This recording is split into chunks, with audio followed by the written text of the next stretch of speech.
बात तो ये है कि बालक का चरित्र, बालक का विकास गर्भाधान के क्षण से ही शुरू होता है। ऐसा नहीं है कि जन्म के बाद होता है, ऐसा नहीं है कि 5 वर्ष का होने के बाद होता है। नहीं, वो इस जन्म का उसका जीवन गर्भाधान से ही शुरू होता है। इसलिए गर्भाधान को हमने बहुत समझ पूर्वक, बहुत सोच समझ कर प्लान करना चाहिए। अब कैसे प्लान करना, वो भी हमें आता नहीं है। तो पहली बात तो ये है कि पति पत्नी मिलकर जब मन में ऐसी कल्पना करते हैं कि हमें अब बालक चाहिए, तभी से बालक के व्यक्तित्व का विकास शुरू हो जाता है। क्योंकि जब हम कहते हैं कि अब हमें बालक चाहिए, तब हमें कैसा बालक चाहिए इसके भी विचार शुरू हो जाते हैं, इसकी भी कल्पना शुरू हो जाती है। हम उसकी बातें करते हैं, हम उसके बारे में चर्चा करते हैं। अभी तो बालक हमारी कोख में आया भी नहीं है, तो भी हमारी भावनाओं के कारण से, हमारे विचारों के कारण से आगे आने वाला बालक कैसा होगा, इसका आकार शुरू हो जाता है। फिर गर्भाधान के क्षण में पति पत्नी का एक दूसरे के साथ कैसा मनोभाव है, दोनों की शारीरिक मानसिक स्थिति कैसी है, उस समय ग्रहों नक्षत्रों की स्थिति कैसी है, उस समय वातावरण कैसा है, समय कौन सा है, उसके ऊपर बहुत कुछ निर्भर करता है। इसलिए भारत की परंपरा में गर्भाधान को बहुत महत्व दिया गया है। शास्त्र कहता है, माने बालक को जन्म देने का शास्त्र कहता है कि गर्भाधान से पूर्व पति पत्नी दोनों की शारीरिक मानसिक शुद्धि होनी चाहिए। योग और आयुर्वेद के माध्यम से ऐसी शुद्धि की जाती है। बाद में गर्भाधान संस्कार किया जाता है। बाद में पुत्र कामिष्टि यज्ञ किया जाता है। अब पुत्र कामिष्टि यज्ञ का अर्थ क्या है? पुत्र की कामना करने के लिए किया गया यज्ञ। आज के समय में इसको पुत्र कामिष्टि यज्ञ नहीं कहना चाहिए, संतान कामिष्टि यज्ञ। मूल में भी जब हम पुत्र कामिष्टि यज्ञ कहते हैं तो पुत्र और पुत्री दोनों का समावेश उसमें होता है। परंतु आज कोई इसके सामने आपत्ति उठाएगा कि हाँ, आपको क्या पुत्र ही चाहिए, पुत्री नहीं चाहिए। तो इस विवाद से बचने के लिए हमें संतान कामिष्टि यज्ञ करना चाहिए। ये करने के बाद तिथि, वार, नक्षत्र, ग्रहों की स्थिति, शारीरिक मानसिक स्थिति, अनुकूल मनोभाव आदि सारा देख कर जानकार लोग गर्भाधान की अनुमति देते हैं। गर्भाधान के समय ही आने वाले बालक का जीवन कैसे बीतेगा ये तय होता है। इसलिए इसके बारे में बहुत सावध रहने की आवश्यकता है। दूसरी बात, गर्भाधान के समय जो जीव अपने कोख में आता है, वह पूर्व जन्म के संस्कार साथ में लेकर आता है और वंश परंपरा से अपने पूर्वजों के संस्कार भी उसको प्राप्त होते हैं। पूर्वजों के माने पिता की 14 पीढ़ियों के और माता की 5 पीढ़ियों के संस्कार उसे प्राप्त होते हैं। इन दोनों प्रकार के संस्कारों से, उन दोनों प्रकार के संस्कारों के साथ वह उसकी इस जीवन की यात्रा प्रारंभ करता है और 9 महीने माता की कोख में रहकर वो बहुत अधिक संस्कार प्राप्त करता है। गर्भ में जो जीव स्थित है वो किसी भी विषय को सीख सकता है, कैसा भी कठिन हो, कैसा भी जटिल हो, तो भी वह उसे सीख सकता है। शर्त इतनी है कि सिखाने वाला चाहिए। ये सिखाने वाला कौन होगा? तो उसकी माता होगी, उसके पिता होंगे, या माता और पिता का जिसके साथ अत्यंत आत्मीय संबंध है, वह माता के साथ बात करता है, पिता के साथ बात करता है। वह व्यक्ति और पिता दोनों मिलकर माता के साथ जो बात करते हैं, उसके संस्कार जो गर्भ में जीव है उसके ऊपर पड़ते हैं और वह ज्ञान ग्रहण करता है। हम लोगों ने महाभारत के काल की अभिमन्यु की कथा सुनी है। वह पूर्ण रूप से साइंटिफिक है। आज भी वैसा हो सकता है। इसके लिए माता को अपने कोख में पल रहे बालक के लिए बहुत प्रेम होना चाहिए। पिता को माता के प्रति बहुत प्रेम होना चाहिए। ऐसे शुभ उपदेश देने वाले, अच्छी बातें करने वाले आत्मीय लोग हमेशा साथ में होने चाहिए। उनका संवाद होते रहना चाहिए। अब ये तो ज्ञान प्राप्त करने की बात हुई, तो गर्भ में जो बालक है वो सर्व प्रकार का ज्ञान प्राप्त करता है। इसलिए इसमें सावध रहना चाहिए।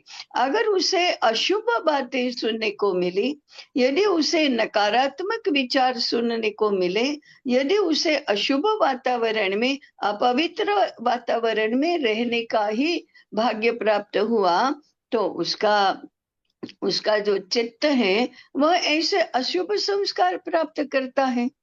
गर्भवती माता यदि बहुत अधिक मोबाइल के साथ ही व्यवहार करती है, बहुत अधिक वीडियो गेम्स खेलती हैं, या वीडियो पर ही रिकॉर्डिंग सुनती रहती है और ऐसी फिल्में देखती रहती है, ऐसे दृश्य देखती रहती है, तो बालक जन्म के साथ ही मोबाइल एडिक्ट बनकर ही जन्म लेता है। हम लोग कहते हैं ना, छोटे बच्चे तो मानते ही नहीं है, मोबाइल छोड़ते ही नहीं है। कहाँ से सीख कर आया है? पेट में था तब से सीख कर आया है, क्योंकि उसकी माता ने मोबाइल एडिक्ट बनकर ही उसका संस्कार किया है। इसलिए यदि हम बालक को ऐसी अनिष्ट बातों से बचाना चाहते हैं, तो हमें भी ऐसी बातों से बचना चाहिए। दूसरा है, 9 महीने तक माता बालक के साथ जो संवाद करती है, नहीं करती है तो उसे करना चाहिए। उसे क्या बनना है, उससे कुटुंब की क्या अपेक्षा है, मेरे समाज के लिए उसे क्या करना चाहिए, धर्म संस्कृति के लिए क्या करना चाहिए, देश के लिए क्या करना चाहिए। ये बातें यदि माता उसके साथ करती है तो वह उसे ग्रहण करता है। यदि माता कहती है तुम्हें अच्छे बच्चे बनना है, तो वह जरूर अच्छा बच्चा बनने का ही संकल्प करता है। वह यदि कहती है कि देखो बहुत पढ़ लिख कर तुमने कुल का नाम बढ़ाना है, तो वह ऐसे संस्कार ग्रहण करता है। यदि तुमको देश की सेवा करनी है, समाज की सेवा करनी है, तो वह ऐसे संस्कार ग्रहण करता है। और यदि ये कहती है देखो तुम्हें किसी का विचार करने की जरूरत नहीं, तुम अपना ही खुद का विचार करो, आज के जमाने में कुछ सेवा विवाह नहीं होती है, तो वह ऐसे संस्कार ग्रहण करता है। क्योंकि शास्त्र कहते हैं माता प्रथमो गुरु, पहली गुरु तो माता ही है। इसलिए माता यदि अच्छा सिखाती है तो वह अच्छा सीखता है। माता यदि उसको स्वार्थी बनना सिखाती है तो वह स्वार्थी बनता है। माता यदि दूसरों के साथ द्वेष करती है तो वह द्वेष करना सीखता है। माता यदि क्रोध की अवस्था में रहती है तो वह भी क्रोधिष्ठ हो जाता है। तो माता पर बालक का बहुत अधिक आधार रहता है।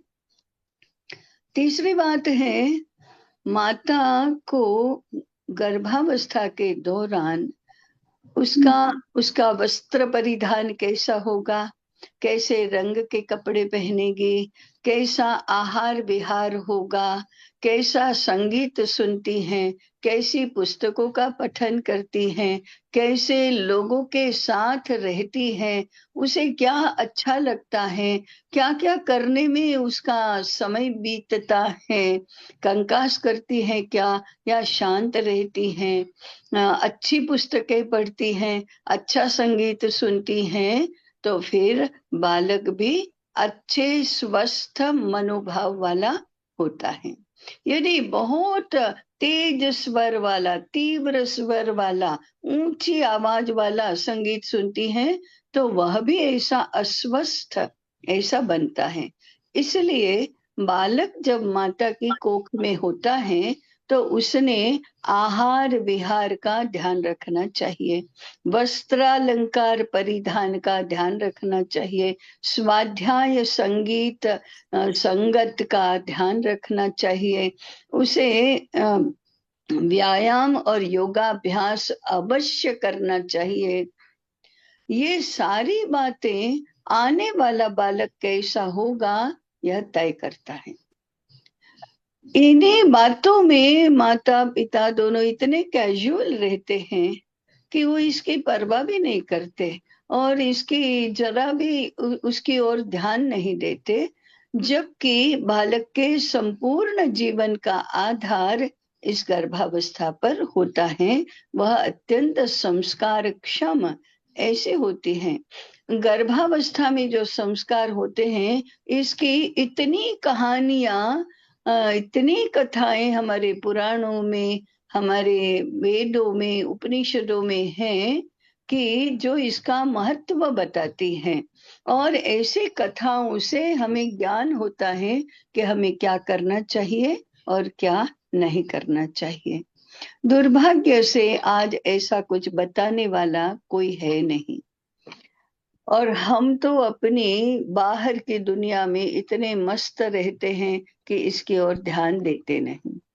और एक बहुत महत्वपूर्ण बात है, हम जितनी भी दवाइयां खाते हैं उसका विपरीत परिणाम बालक पर होता है।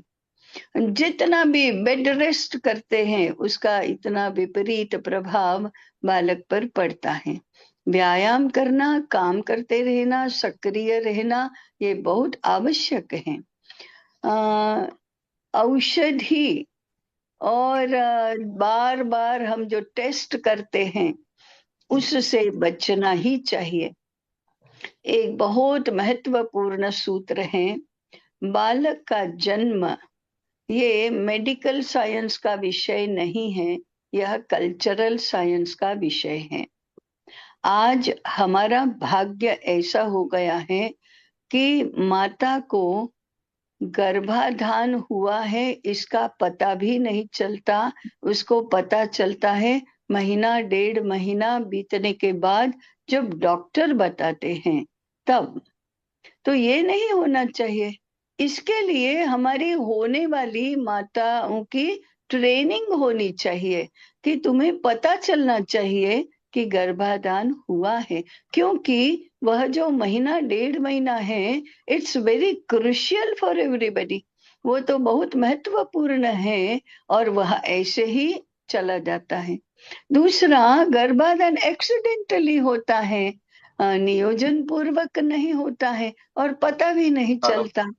और तीसरी बात है, तो कल्चरल साइंस का विषय है, मेडिकल साइंस का नहीं, इसलिए दवाइयों से बचना चाहिए, बार बार की जाने वाली जांच से बचना चाहिए, उसका बहुत विपरीत परिणाम बालक पर होता है।